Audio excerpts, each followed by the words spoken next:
Le géocentrisme.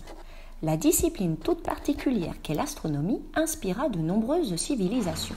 Il fallut attendre l'avènement des Grecs et leurs écoles pour qu'apparaissent les premières tentatives d'explication rationnelle du mouvement des astres. Thalès, 600 ans avant Jésus-Christ, pense que la Terre est plate. Le savant grec imagine la Terre comme un disque flottant sur un océan.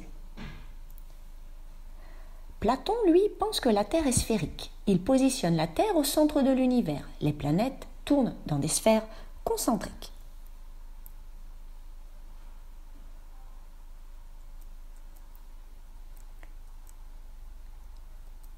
Ptolémée, au IIe siècle après Jésus-Christ, apporte sa contribution. Il propose alors le modèle géocentrique. Ce modèle sera admis jusqu'à la Renaissance.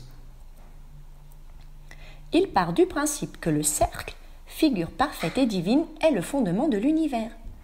Le géocentrisme est le modèle physique ancien selon lequel la Terre se trouve immobile au centre de l'univers.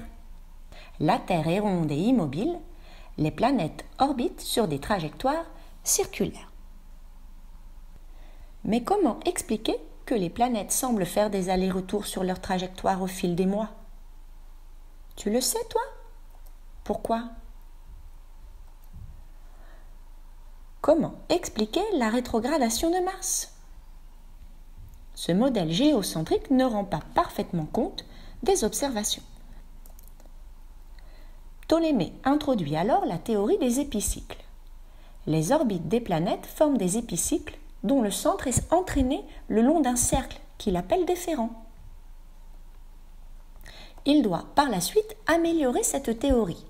Les orbites des planètes forment des épicycles dont le centre est entraîné le long d'un cercle qu'il appelle déférent, dont la particularité est que la Terre n'est pas le centre.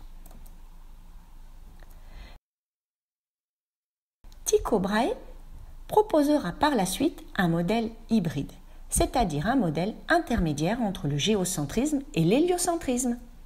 La Terre est située au centre, la Lune et le Soleil tournent autour de la Terre, les 5 autres planètes tournent autour du Soleil. Le géocentrisme sera accepté pendant 2 millénaires.